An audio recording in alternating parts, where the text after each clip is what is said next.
Pasilan Putkasella sairaanhoitaja on sanonut, että se on 20-vuotiaana todettu. Niin, se on kunnianloukkaus. Ja se on kunnianloukkaus. Joka takana on keurulainen psykiatri Anuliina Arkko.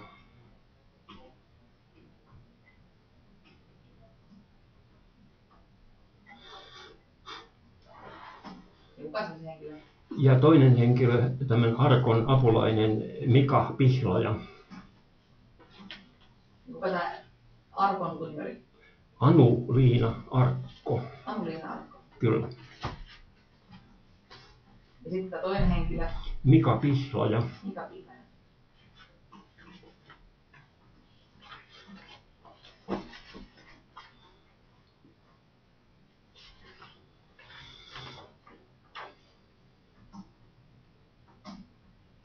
Ja nämä on ne, ketkä on diagnosoinut sinulle tämän? Kyllä.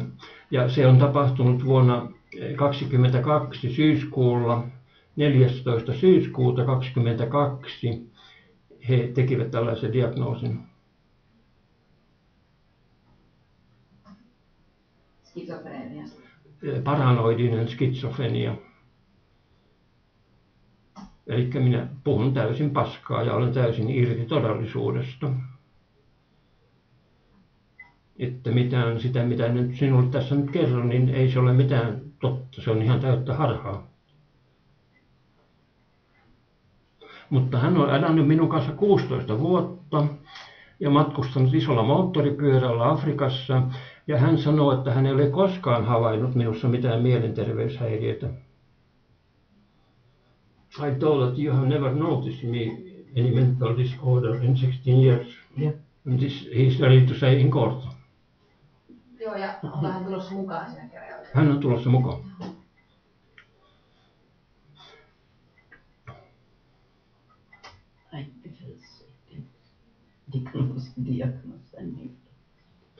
Tässä sivulla 45 tässä on helsinkiläisen psykiatrin Tapani Luoto todistus, jossa hän sanoo, että hän on tutkinut minut vuonna 2006 joulukuulla eikä ole havainnut mitään mielisairauden oireita minussa. Mutta kuitenkin samana vuonna 2006 minut oli pantu mielisairaalaan 2,5 kuukautta Seinäjoella niiden käräjien jälkeen. Mutta saman vuoden lopulla Helsingissä todetaan, että ei ole mitään mielisairautta. Tämä on 2006 tehty. Kyllä. No niin, mutta tämä nyt liittyy siihen Anuliina Arkon ja Mika Pihlajan tekemään vääristelyyn, koska he niin kuin kiistävät kaiken tämän. Kiistävät selvät dokumentit ja hukkaavat Helsingistä tulleita papereita. Ja sitten tämä Mika Pihlaja, hän on sairaanhoitaja, mielenterveyshoitaja. Hän oli pitänyt minulle 8 kuukauden ajan psykoterapiaa kerran viikossa Keurun terveyskeskuksessa. Ja sitten nämä kaikki äänitettiin tuohon minun masiinaan, kaikki on tallella. Ja niistä ilmenee, miten Pihlaja sanoo, että hän ei ole havainnut minkäänlaista merkkiä psykoosista eikä edes depressiosta. Mutta sitten myöhemmin tämä Anuliina Arkko, hän määräsi tämän Pihlajan valehtelemaan. Mika Pihlaja rupesi valehtelemaan, että hänellä on vaikka monta esimerkkiä muistiinpanoa, miten Hannu Hietikolla on psykoosi ihan varmasti. Sitten minä olin sitten vähän siitä sitten viituillut, että mitenkäs se on mahdollista, että tämä terapeutti ei kerro asiakkaalle, että mistä on kysymys, koska enhän minä voi parantua, ellei minulle sanota, mitä sairautta nyt on havaittu. Ja näistä kaikista johtuen sitten he ovat minun äärettömän vihaisia ja hermostuneita.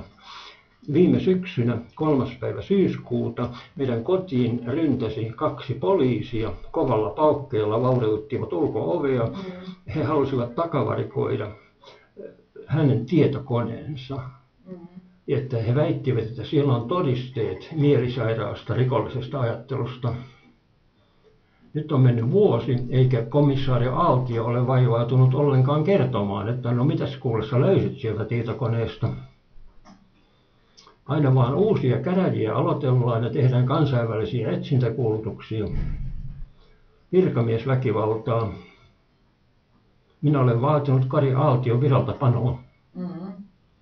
Hän on valehtelija, joka on auttanut puolalaista mafiaa 18 vuotta ja tekee jatkuvasti uusia rikostutkintapyyntöjä ja käräjiä pitää alkaa, kun minä loukkaan hänen kunniansa.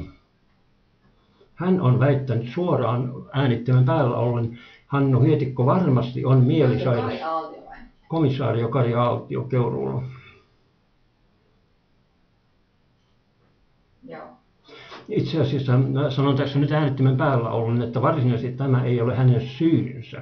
Hän tuli siihen virkaansa 2018 ja hänen edeltäjänsä komissaario Ismo Yijälä oli pimittänyt 18 rumaa rikosta.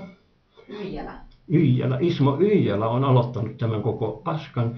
Ja sitten kun Aaltio tuli siihen virkaansa, niin hän oli niin kuin puun ja kuoren välissä, niin kuin sanotaan, että jos hän olisi aloittanut tutkimaan jotain, niin hänen päälleen olisi ryöpsähtänyt sitten valtava suma.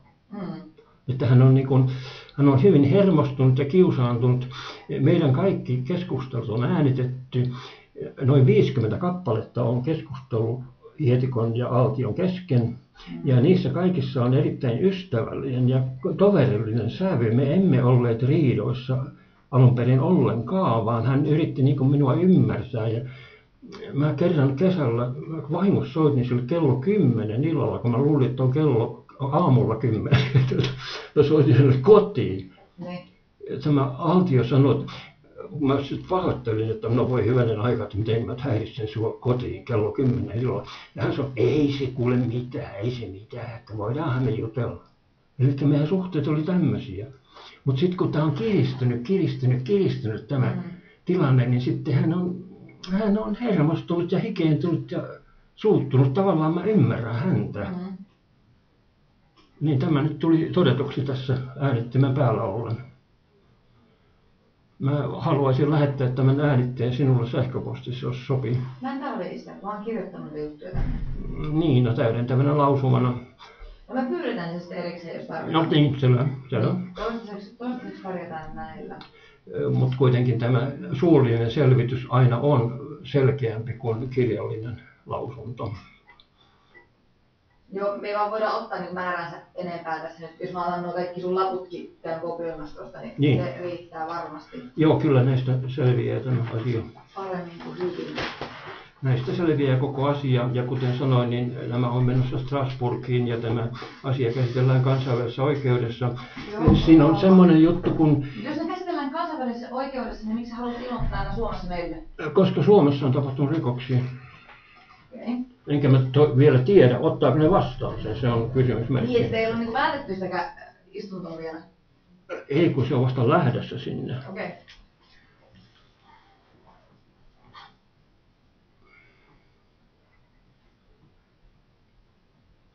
Tämä käynti oli hyvin hyödyllinen täällä. Huomaatko? Kyllä hän ei ehkä pidä kaikesta kuulemastaan, mitä minä kerroin, mutta kyllä hän virkamiehenä on pakko se ottaa vastaan.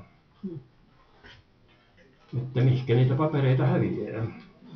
Miksi Helena Koivisto ole saanut niitä Helsingin kaupungin ylipsykiatrin lähettämiä papereita?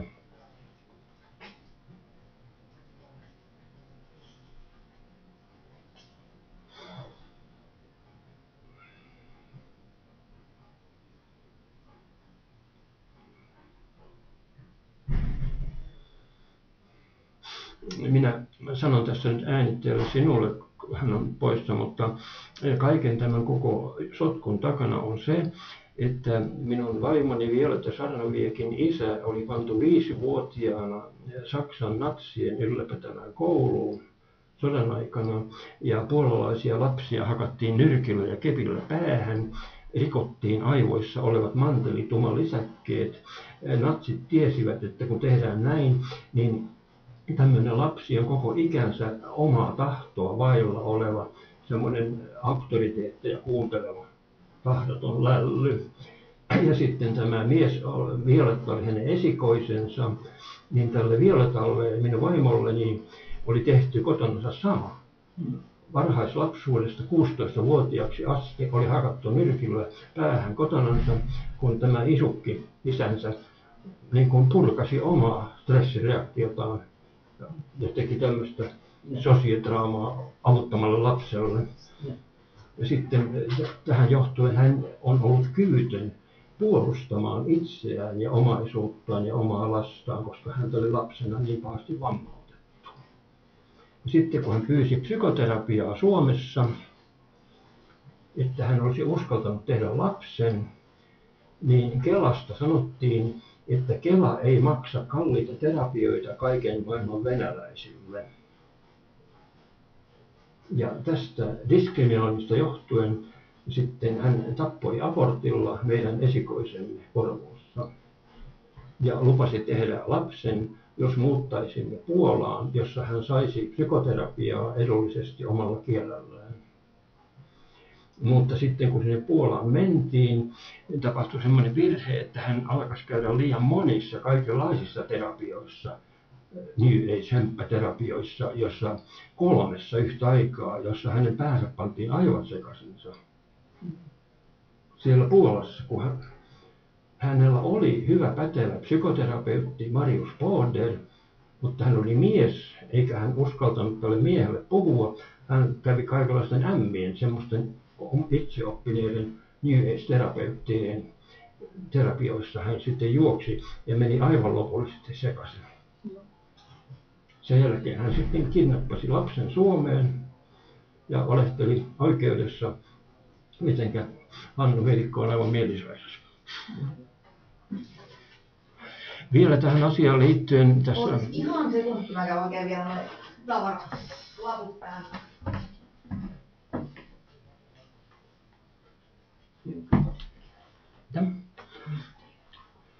Niin sitten Suomessa sosiaalinaiset, Tunnikylä, psykopaatti.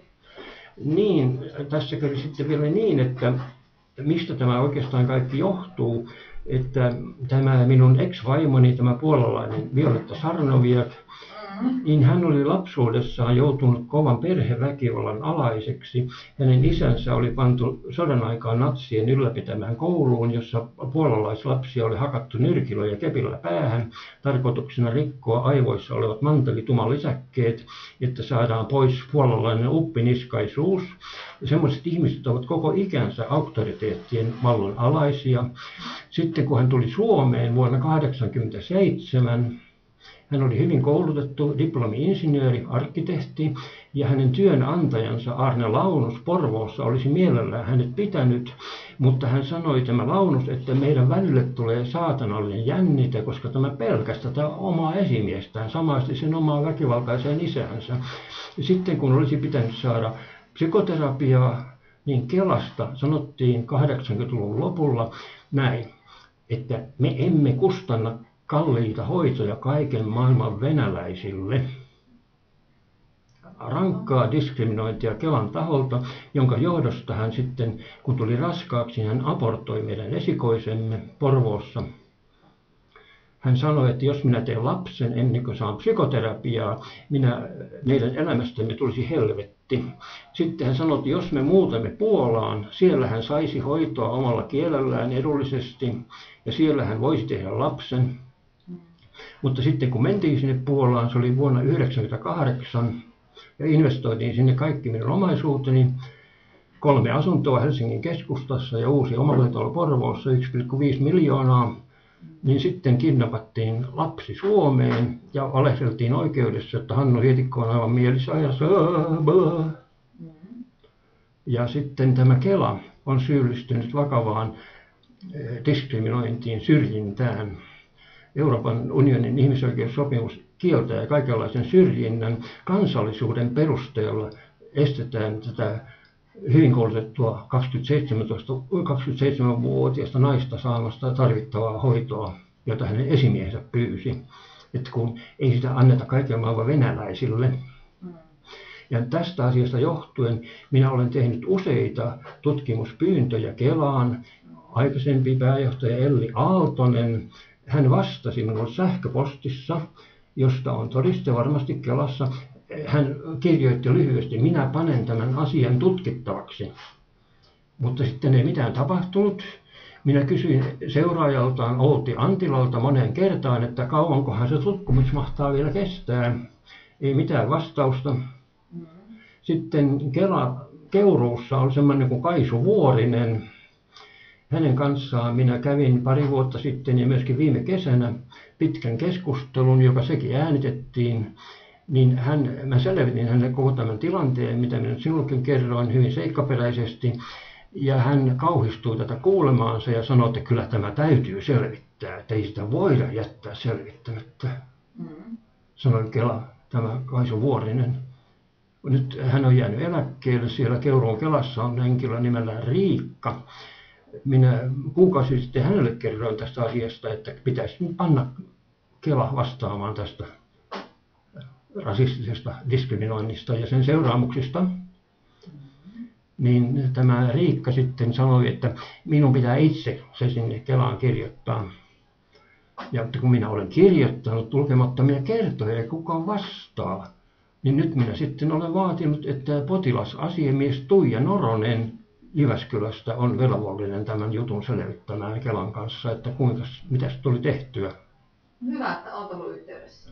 Joo, hänen velvollisuutensa on se valitus tehdä. Mutta mä en nyt tiedä, voiko sen tähän asiaan liittää. Minä haluan tehdä rikosilmoituksen Kelasta. No, mutta eikö juttu ole tällä hetkellä selvityksessä? Jo. Eipäs taida olla. Mä voin kirjoittaa tähän samalle jutulle. Mä kirjoitan tänne muu tutkintana, SN ja muu tutkinta. Niin mä kirjaan tänne myös, että Kela on syyllistynyt rasistiseen diskriminointiin, aiheuttanut isoja vahinkoja.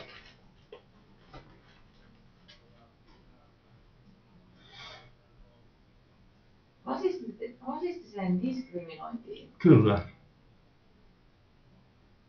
Anteeksi, mä en tiedä, mitä se tarkoittaa, mitä tuo diskriminointi tarkoittaa. Syrjintä. Syrjintää, okei. Okay.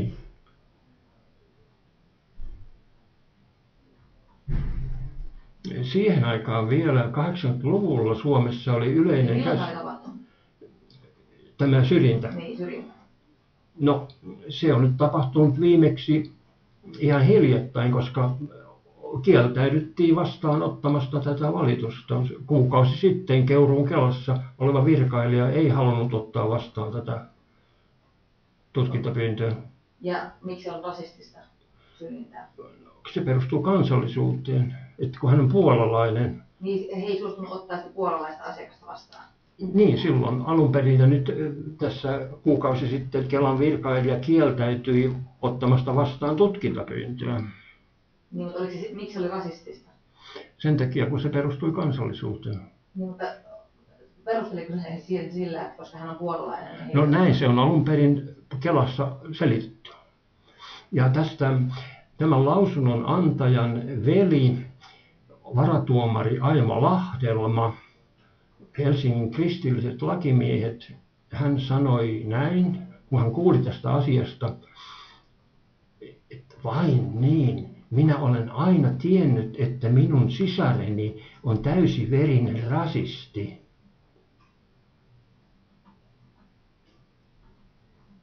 Ja kuka sitä puolalainen on? Minun ex-vaimoni. Mutta eihän se voi niin tavallaan, hän täytyy itse tehdä rikosilmoitus tästä. Minä olen vahingon kärsijä. Niin sä oot niin myös uhrina tässä? Kyllä, mitä suuremmassa määrin. Ja minun poikani on vahingon kärsijä.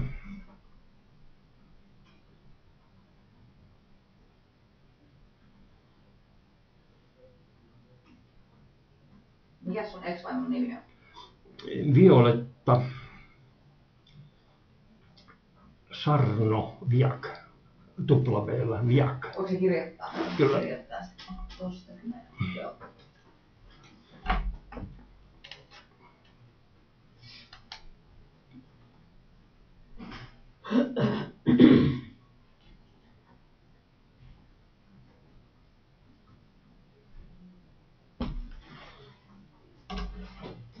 Kiitos.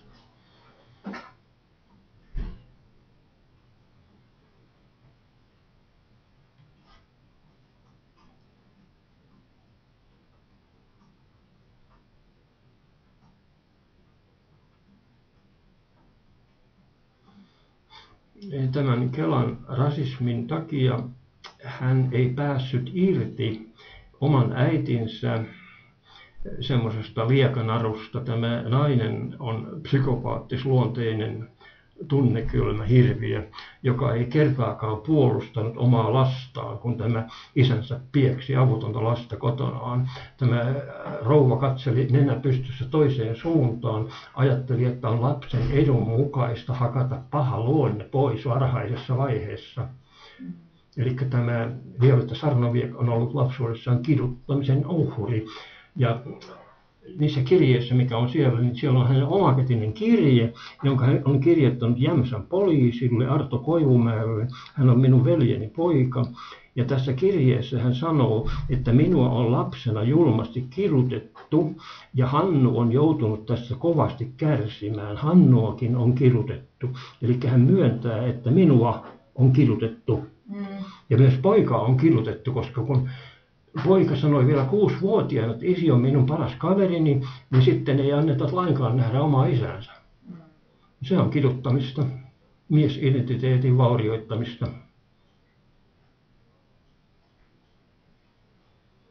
Minä ilokseni huomaan, että sinä kyllä ymmärrät, miten minä puhun. Joo, mä yritän kyllä kirjoittaa tämän. Yritä kirjoittaa parhaani mukaan.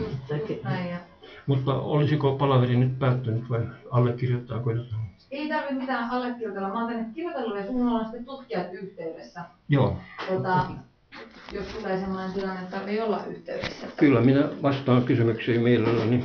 Just näin. Niin täältä saatte vielä teidän henkilökortit, niin ei jää muuta. Joo. Eli mä oon nyt tämän asiailmoituksen kirjoittanut ja Tuleeko siitä kopio mulle kotiin? Ei tule kopiota, mutta sun ollaan yhteydessä, mikäli tästä tarvii olla yhteydessä. Voinko minä saada siitä kopion?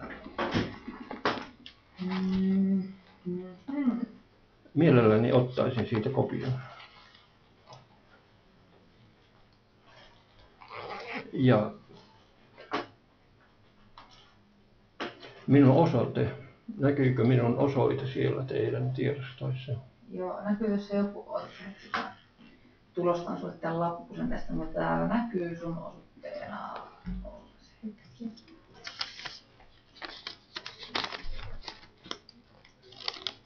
Ottamaan tämä paperi pois, mistä voi puhua ääntä. Otan muistuksi.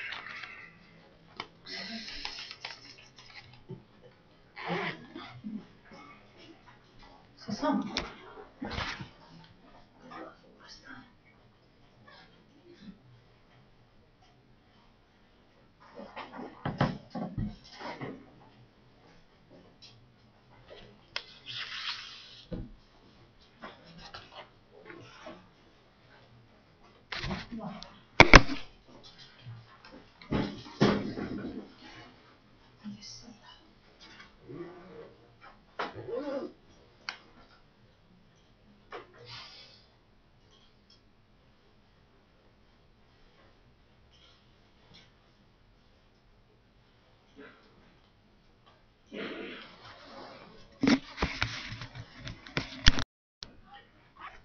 Mä olen 73-vuotias ja on vähän joskus muistivaikeuksia ja sen takia haluan tallentaa, mitä olen täällä nyt kertonut. Meidän pitäisi mennä tänään kello 13 käräjäoikeuteen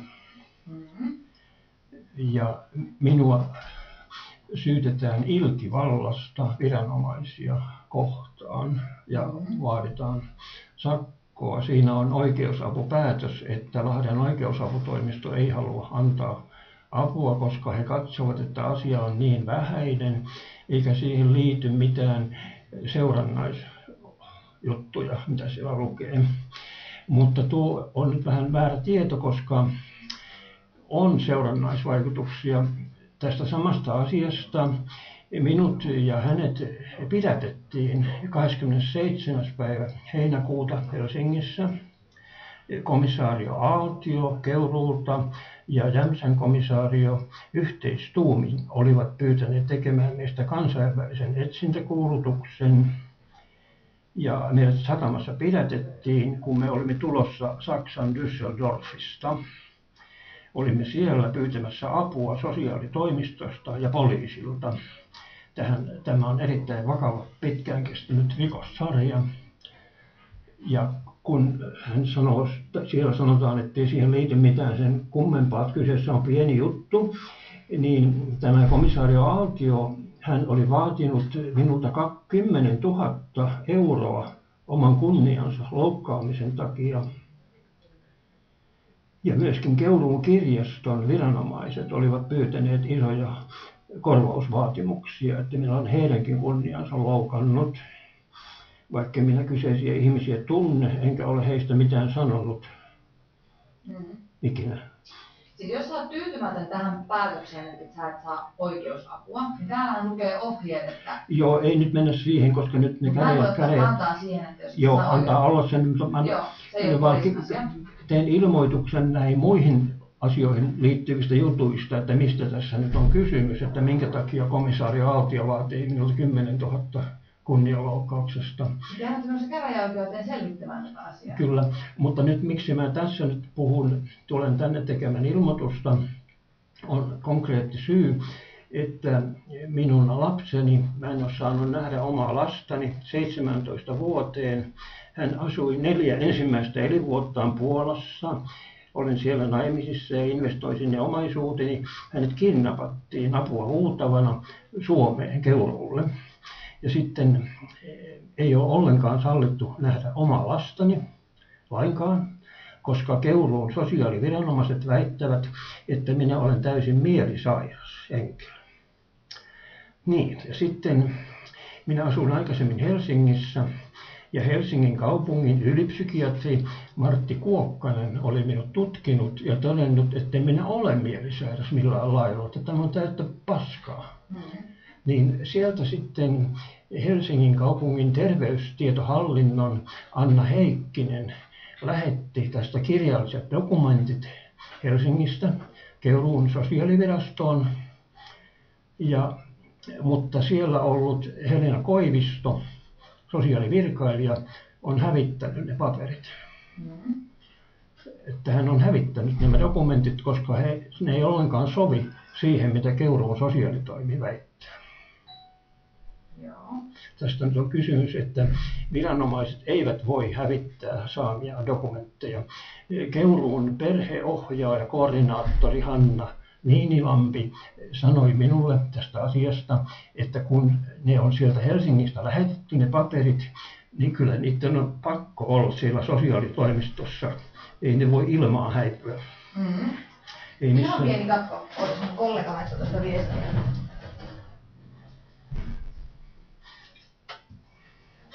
Niin, tässä tämä on päätös oikeusaputoimistosta, että he eivät anna apua. Joo, anteeksi, jatka vaan. Niin, tästä nyt pitäisi keskustella, että minkä takia mitä papereita sillä tavalla häviää. Ja sitten tähän asiaan liittyen toinen juttu. Eli sä mietit sitä, miksi ne on hävitetty ne laput? Niin, koska Keuruun... Onko epäileksi siinä rikosta? Kyllä, on rikottu Haagin kidnappaussopimusta ja tekaistuilla väitteillä perusteltu sitä, että olen mielisairas. Tämä sinänsä jo rikkoo perustuslakia, koska eihän mikään sairaus voi olla syy sanoa, ettei isä saa poikaansa nähdä. Eikä... Se ei ole taas sitten, sehän tekee, niin kuin, nämä terveysviranomaiset tekee sen päätöksen, jos et saa tavata lasta tai onko se niinku... Se on ihan järjetön päätös, koska Helsingissä... Sinun täytyy valittaa heidän päätöksestään. Olen tehnyt sen. Ja mitä sitä tuli vastaukseksi? Valvira on hiljaa, he hautaa koko asian. Mutta jos teet valituksen, heidän täytyy antaa vastaus. No niin, pitäisi, mutta ei voida. Ei anneta tässä tapauksessa. Mutta se ei ole taas poliisi. No poliisin asia on nyt lähinnä se, että mihinkä ne paperit häivyvät, jotka on Helsingistä lähetetty. Silloin kun minä tilasin ne paperit, puhuin tämän Anna Heikkisen kanssa, niin se keskustelu, sekin äänitettiin. Se on minun ääni Filellä, jossa hän sanoo, että minä lähetän nämä kaikki paperit nyt sitten Keuruun terveyskeskukseen, Kantolantie 7, mutta ne eivät ole sinne tulleet. Ja sitten Espanjassa, minä olin aikaisemmin kirjoilla Espanjassa ja marraskuulla 23 minä olin siellä uudestaan ja pyysin sieltäkin lähettämään minua koskevat terveystiedot Seinäjoelle, Etelä-Pohjanmaan hyvinvointialueelle. Niin kun täällä Espanjassa oli tehty tutkimus minusta, että minä en ole millään tavalla psykiatristen palvelujen tarpeessa ja että olisin mainio isä pienelle pojalle. Tällaiset paperit he lähettivät Espanjasta ja nekin meni hukkaan, nekin häipyi. Eli kaksi rikosta tähän asiaan liittyen on tapahtunut. Ja tästä syystä nyt sitten teen tässä ilmoitusta. Ja sitten niin, haluat ilmoittaa siitä, että ne viranomaiset ovat hävittäneet saamiensa dokumentteja tarkoituksena puolustella puolalaisten rikollisten tekemää törkeää kidnappausta ja rahan kiristämistä. Minua on kiristetty, kohta 20 vuotta on kiristetty, että minun pitäisi allekirjoittaa, että ei ole mitään velkakirjaa olemassa, silloin kun minä muutin Puolaan ja investoin sinne kaiken omaisuuteni. Helsinkiläisessä lakitoimistossa tehtiin velkakirja tästä kyseisestä investoinnista ja se olisi pitänyt maksaa takaisin. Mutta sitten meidän kimppuumme on käynyt 2 kertaa aseistettuja miehiä ja vaatineet, että pitäisi allekirjoittaa, että sitä velkakirjaa ei ole. Ja nyt sitten vuonna 1921 minua vastaan aloitettiin ankarat käräjät, jossa sosiaaliasiamies Eija Hiekka Jyväskylästä vaati minua vankimielisairaalaan, että koska minä olen niin vaarallinen mielisairas hullu ja uhkaan Eija Hiekan turvallisuutta. Ja nämä käräjät päättyivät viime vuoden lokakuulla Turun hovioikeuteen, jossa ilmoitettiin, että minä olen täysin edesvastuuton, oikeustoimikelvoton hullu. Oli semmoinen päätös tehty. Tämä korkein oikeus hylkäsi sen valitusluvan kesäkuulla. Ja se on siis todettu, että sä oot syyntakeeton? Joo, kyllä, mutta kun Espanjassa... Eihän tarkoita, että sä oot niin tuommoista, mitä sä sanoit äsken itsestäsi, niin eihän tämä nyt sitä tarkoita, vaan sä oot syyntakeeton. Kyllä, ja on myöskin sanottu, että 100% mielisairas täysin irti todellisuudesta. Okay. Mutta sitten kun minä olin Portugalissa, Portugalin oikeuspsykiatrinen lautakunta... Mä en ymmärrä tästä sanoa. No ei, mutta joka tapauksessa sanotaan, että minä varmasti olen oikeustoimikelpoinen, ja jos minut on pantu mielisairaalaan Suomessa, niin se on erittäin iso rikos. Ja se nyt ihmettelyt, mitä tänne kuuluu, se nyt liittyy siihen asiaan, että minkä takia yritetään piilottaa ja salata niitä dokumentteja, jotka todistavat, että Keuruun viranomaiset ovat tehneet pahan virheen. Siihen pitäisi tarttua, se on aktuellirikos. Minä tapasin tämän sosiaalityöntekijä Helena Koiviston, se oli Keuruulla S-Marketissa.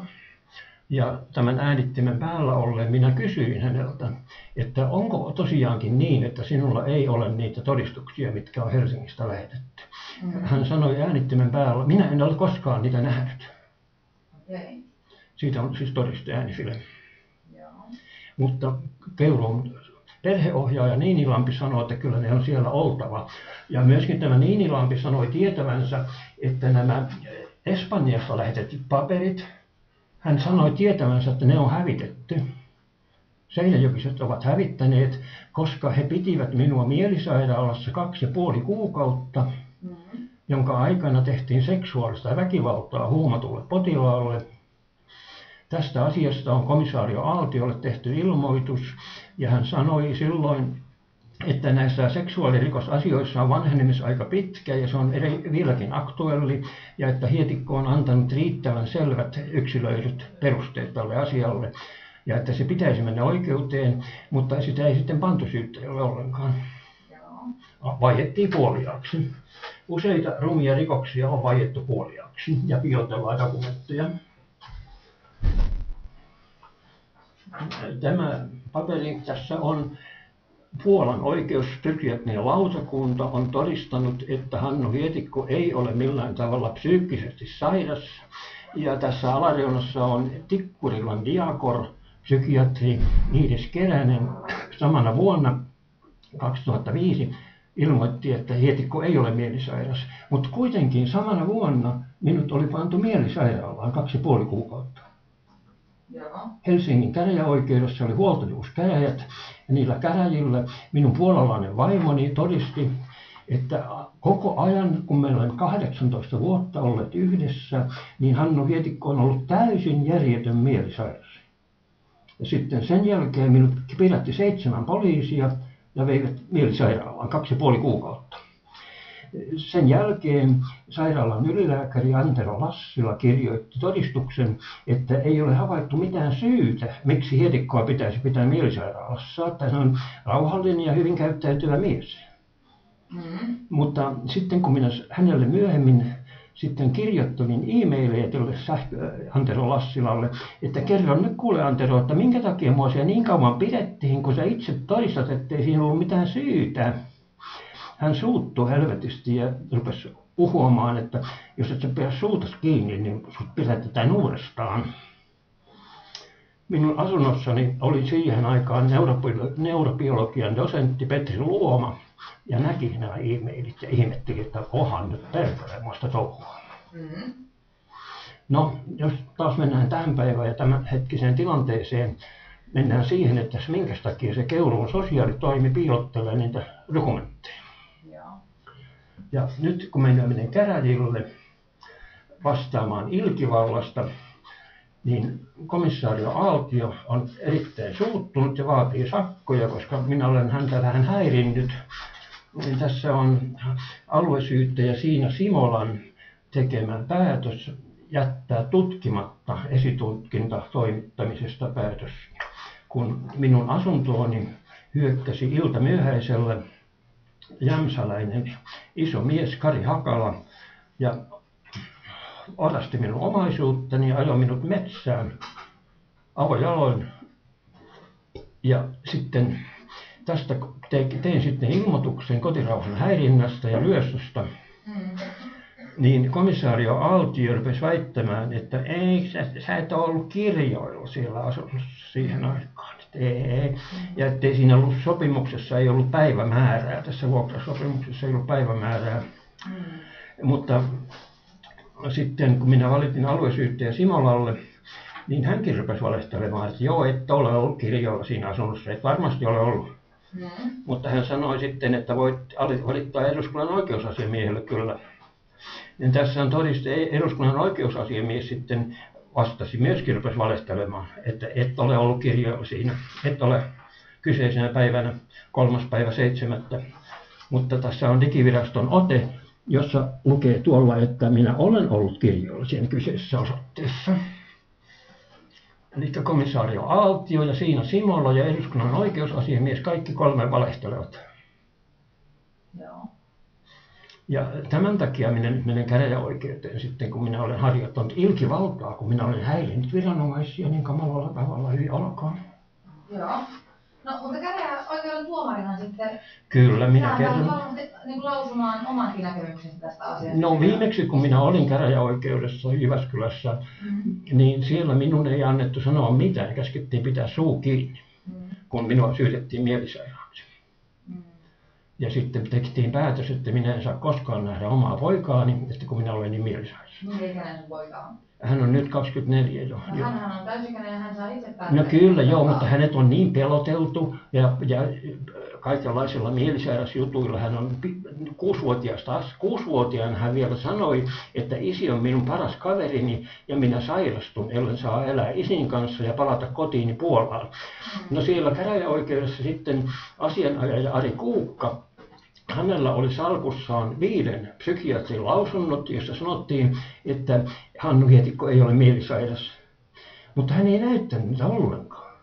Minä kysyin sitten myöhemmin Kuukalta, että miksi et sä näyttänyt niitä?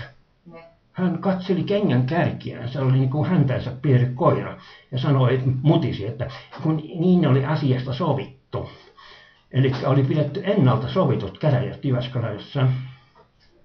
Ja sitten niiden päätöksen mukaan sitten oli tehty semmoinen, että minä en saa koskaan nähdä omaa lastani, mikä on Suomen lakien vastainen, koska molemmilla vanhemmilla on oltava yhtäläiset oikeudet yhteiseen lapseen.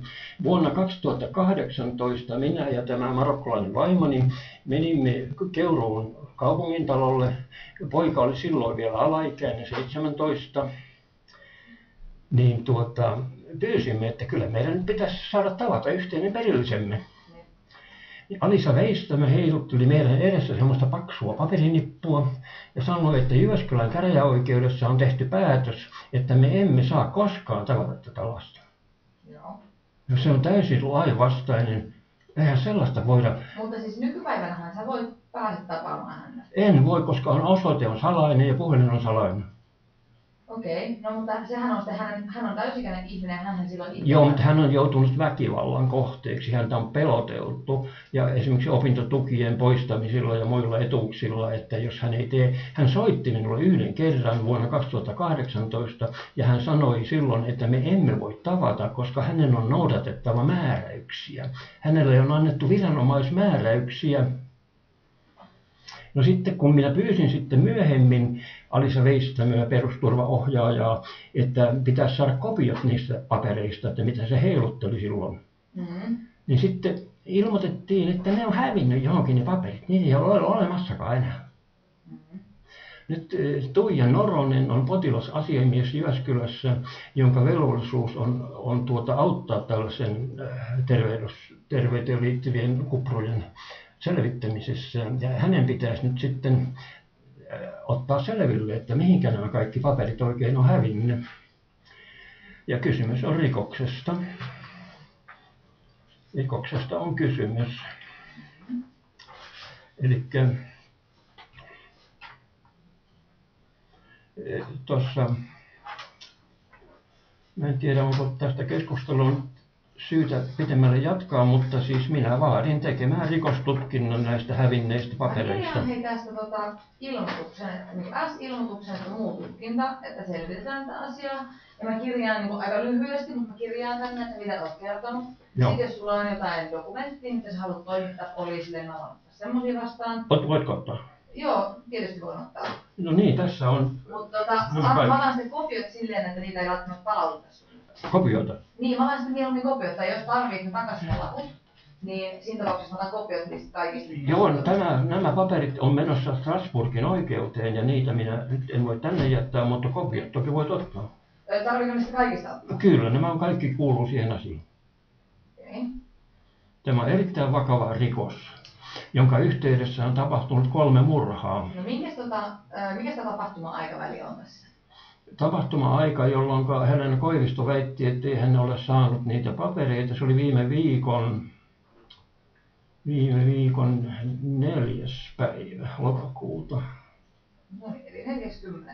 Niin, silloin esitettiin tämmöinen valhe ja siitä on äänidokumentti. Ja sitten se on tavallaan tähän päivään asti jatkunut tämä?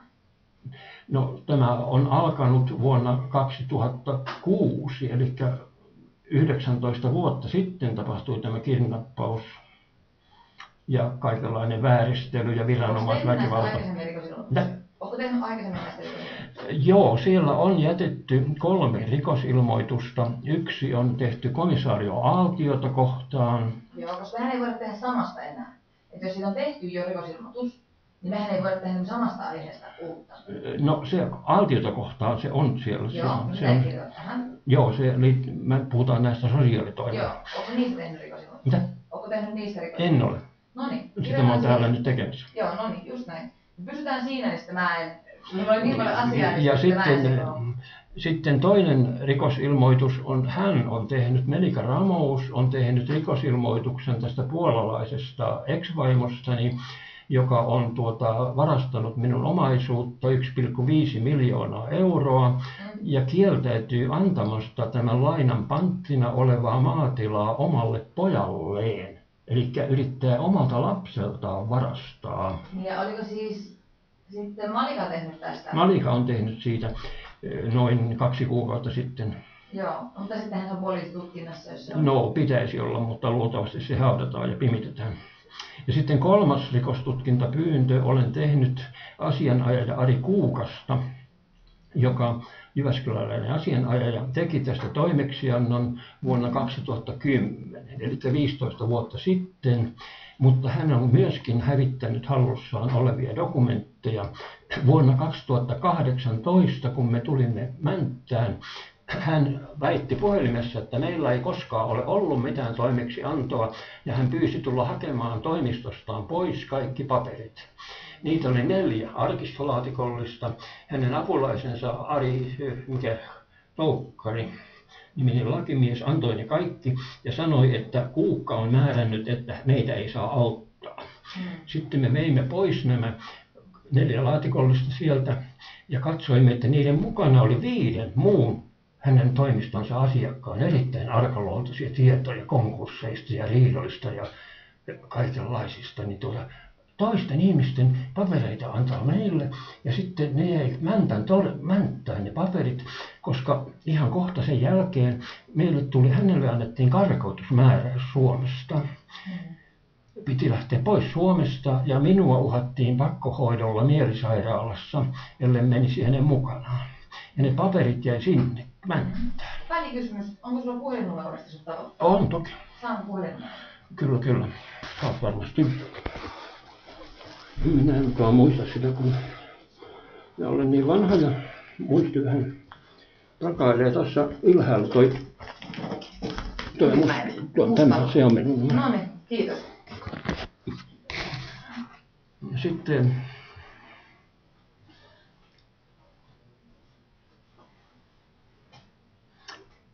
onko sulla sähköpostia? Kyllä, minä käytän semmoista kuin Lauri Otto Sakari piste Aapeli Matti Aapeli Risto Iivari Lauri Otto Sakari, eli los.amarillos ja numero 69 Gmail. @gmail.com. Joo. Hyvä. Kiitos. Mutta se on yhden järjestön sähköposti, että sitä lukee muutkin, että on hieman kyseenalaista. Mä en laita sitä tähän, koska sit sun voidaan olla yhteydessä tämän rikostutkinnan selvittämiseksi, niin mä en laita sähköpostia tänne. Joo, älä laita, koska siitä on tullut hankaluuksia aikaisemmin, että ne on vääriä tietoja. Joo. Mutta näissä dokumenteissa nyt sitten on kaikki nämä Siina Simolan esittämät valheet. Ja sitten tässä on 4 ensimmäistä sivua, joka koskee tätä meidän Puolan maatilaa ja sinne aiottua yritystä. Ja näistä minä olen esittänyt vaatimuksen, että Kari Aaltio, hän on väittänyt, että minä olen täysin mielisairas rikollinen, niin hänen täytyisi voida perustella ennen muuta näistä 4 sivusta, että mikä niissä on rikollista ja mielisairasta. Kirjaa se sinne ylös. Nämä on sivut 27, 28, 29, 30. Näistä minä vaadin komisario Aaltiolta selvitystä. Mutta tämä on nyt se rikosasia taas. Kyllä. Sun täytyy siihen toiseen tutkintaan antaa ne. Mä en ota niitä tässä kohtaa vastaan, vaan sä oot tehnyt siitä jo ilmoituksen, niin sun täytyy sen jutun tutkijalle ilmoittaa noi dokumentit. Kukahan se jutun tutkija mahtaa olla? Voidaan se kohta katsoa täällä. Joo, mä nyt ensin kirjaan tämän nyt uuden ilmoituksen, minkä sä haluat ilmoittaa poliisille. Niin pysytään tässä aiheessa, että mä en sekoile tässä, että mä saan tämän oikein kirjoitettua tänne. Tämä on vähän vaikea asia. Just näin. Erittäin vaikea. Mutta vielä mä haluaisin tähän lisätä tämän äänettimen päällä ollen, kun meidät pantiin putkaan Helsingissä 27. heinäkuuta tänä kesänä, niin tämä kuulustelun tehnyt komisario, hän sanoi asian tiivisti näin, että miehen velvollisuus on puolustaa lastaan ja omaisuuttaan, ja että tämä koko revohka, se pitää nyt mennä puolalaiseen oikeuteen, jonne se olisi kuulunut jo 20 vuotta sitten. Eli tämä siirretään puolalaiseen oikeuteen, Mutta silti se on käsiteltävä myöskin Helsingin käräjäoikeudessa syystä, että siellä Putkassa tapahtui semmoinen kunnianloukkausrikos. Pidätettyjen terveysasioista huolehtinut sairaanhoitaja täräytti minulle, että niin, että sinähän olet sairastanut skitsofreniaa ja se on havaittu jo 20-vuotiaana. Näin hän sanoi ja sitten rupesi aprikoimaan, että pitäisikö minua vähän piittää. Mutta 20-vuotiaana minä olin armeijassa Milloin olitte siellä Putkassakin? 27. heinäkuuta. Ja kuka semmoisia tietoja oli pannut minusta? Minä olin Missä Putkassa olitte? Pasilan Putkassa. Joo. Ja tämä poliisi sanoi, että tämä on niin vaikea asia, että tämä pitäisi voida sovitella. Koska niin kuin sinäkin huomaat, että kyllä tuli aikamoinen ripaska röyhkiä. Hän oli sanonut sulle, että pitäisi voida sovitella. Mutta kun minä kysyin Jyväskylän, anteeksi, toista vielä, mitä siellä oli se sairaanhoitaja sanonut sulle? Että minut on diagnosoitu 20-vuotiaana skitsofreenikoksi. Ja tästä mä haluaisin nyt jättää rikostutkintapyynnön. Sitä ei ole vielä jätetty, sitä rikostutkintapyyntöä. Joo. Ja miksi niin sulla ei olisi antaa tämmöistä diagnoosia vai? No kun silloin 20-vuotiaana minä olin lääkintäaliupseerina armeijassa, eikä siellä kukaan puhunut mistään skitsofreniasta. Sen jälkeen minut valittiin Helsingin taideteolliseen korkeakouluun ja yliopistoon. Ja minä tein töitä Nokia-nimiselle firmalle ja Porvoon Enstolle. Ja ostin kalliin asunnon Helsingin Pietarin kadulta. Ja olin varakas, hyvin menestyvä mies, jonka palveluksia Nokia osti. Että en minä nyt ole voinut olla mielisairas. Se on varmasti valhe. Ja kuka tämän valheen on pistänyt matkaan?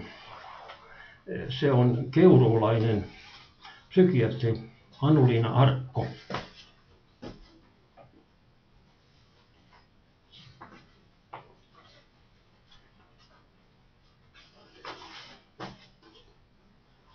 Anu-Liina Arkko ja hänen apulaisensa Mika Pihlaja.